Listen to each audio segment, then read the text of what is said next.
بسم اللہ الرحمن الرحیم۔ آج ہم سورہ بنی اسرائیل کے بنیادی مضامین کا مطالعہ کر رہے ہیں۔ سورہ بنی اسرائیل کا آغاز نبی کریم صلی اللہ علیہ وآلہ وسلم کے عظیم معجزہ معراج سے ہوا۔ اللہ تعالیٰ نے آپ کو رات کے انتہائی قلیل وقت میں مسجد حرام سے مسجد اقصیٰ، سدرۃ المنتہا اور لامکان کی سیر کروائی۔ معراج میں بلندی اور اسراء میں سیر کا معنی پایا جاتا ہے۔ سفر معراج میں نبی کریم صلی اللہ علیہ وآلہ وسلم کی مختلف انبیاء کرام علیہم السلام سے ملاقاتیں ہوئیں۔ آپ نے انبیاء کرام علیہم السلام کی امامت کروائی، جنت و دوزخ اور عرش و کرسی کو دیکھا، اور آپ کو اچھے اور برے لوگوں کے انجام سے آگاہ کیا گیا۔ سورہ بنی اسرائیل میں والدین کے حقوق کا تذکرہ کیا گیا ہے۔ والدین کے ساتھ احسان کا حکم دیا گیا ہے۔ احسان کا مطلب والدین کے حق سے بڑھ کر ان کی خدمت کرنا ہے۔ کلمہ اف سے مراد کوئی بھی ایسی بات یا عمل جس سے انہیں تکلیف ہو۔ اس کے بعد والدین کے ساتھ بات کرنے کا ادب سکھایا گیا ہے۔ ہمیشہ جب بات کرو تو عزت والا کلمہ ہو۔ عزت والے کلمے سے مراد یہ بھی ہے کہ والدین کو ان کے نام سے نہ پکارا جائے، چلتے ہوئے والدین کے آگے نہ چلا جائے۔ وہ گھر یا کمرے میں آئیں تو کھڑے ہو کر ان کا استقبال کیا جائے۔ جہاں عمومی طور پر وہ بیٹھتے ہیں وہاں بیٹھنے سے پرہیز کیا جائے۔ اگر وہ کھڑے ہوں تو ہمیں بھی کھڑے ہو جانا چاہیے۔ والدین کو غصے کی نگاہ سے نہیں بلکہ پیار سے دیکھنا چاہیے، کیونکہ اس سے اللہ تعالیٰ راضی ہوتا ہے۔ ماں باپ کے قرابت داروں کا خیال رکھنا چاہیے۔ اگر والدین وصال کر جائیں تو ان کے لیے دعائے مغفرت کرنی چاہیے۔ ان کے دوستوں اور چاہنے والوں کا خیال رکھنا چاہیے۔ ہمارے لیے لازم ہے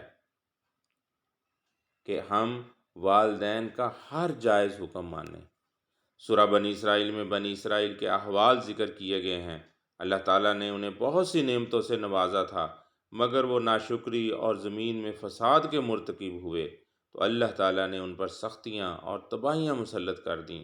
اس ضمن میں اس بات کا واضح اعلان کیا گیا ہے کہ یہ مصیبتیں خود ان کے اعمال کی نحوست تھیں۔ سورہ بنی اسرائیل میں معاشرتی زندگی کے حوالے سے بہت سی نصیحتیں کی گئی ہیں۔ قریبی رشتہ داروں، مسکینوں اور مسافروں کو ان کا حق دینے کا حکم دیا گیا ہے۔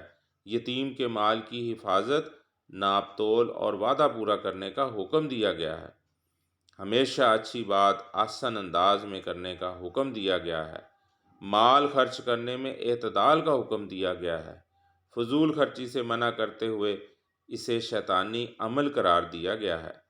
کنجوسی کو بھی ناپسندیدہ عمل قرار دیا گیا ہے۔ رزق کی کمی کی وجہ سے اولاد کے قتل اور بدکاری سے منع کیا گیا ہے۔ بغیر علم کے بحث و مباحثہ سے نفرت دلائی گئی ہے۔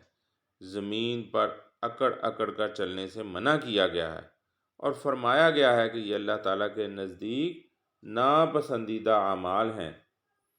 سورہ بنی اسرائیل میں ذکر کیا گیا ہے کہ قرآن مجید تھوڑا تھوڑا کر کے نازل کیا گیا ہے تاکہ پڑھنے اور سمجھنے میں آسانی ہو۔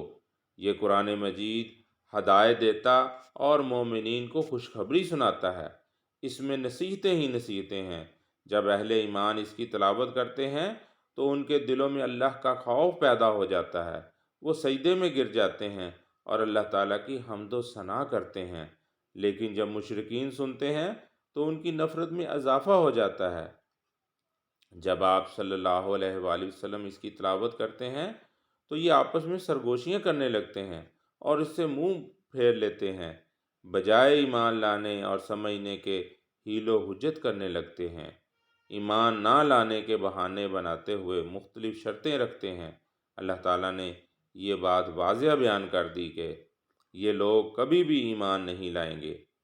پھر انسان کے بعض منفی رویوں، خصوصاً تنگ دلی، جلد بازی، ناشکری اور مایوسی جیسے منفی رویوں کی اصلاح کی تعلیم دی گئی ہے۔ اس صورت کے آخر میں اللہ تعالیٰ کی وحدانیت اور اسماء حسنی کا ذکر ہے کہ تم اللہ تعالیٰ کو جس بھی نام سے پکارو اس کے سارے نام ہی بہت پیارے ہیں۔ اس کی کوئی اولاد نہیں، وہ اکیلا پروردگار ہے، وہ تمام مخلوقات کا تنہا مالک و خالق ہے، اس کی بادشاہی میں کوئی شریک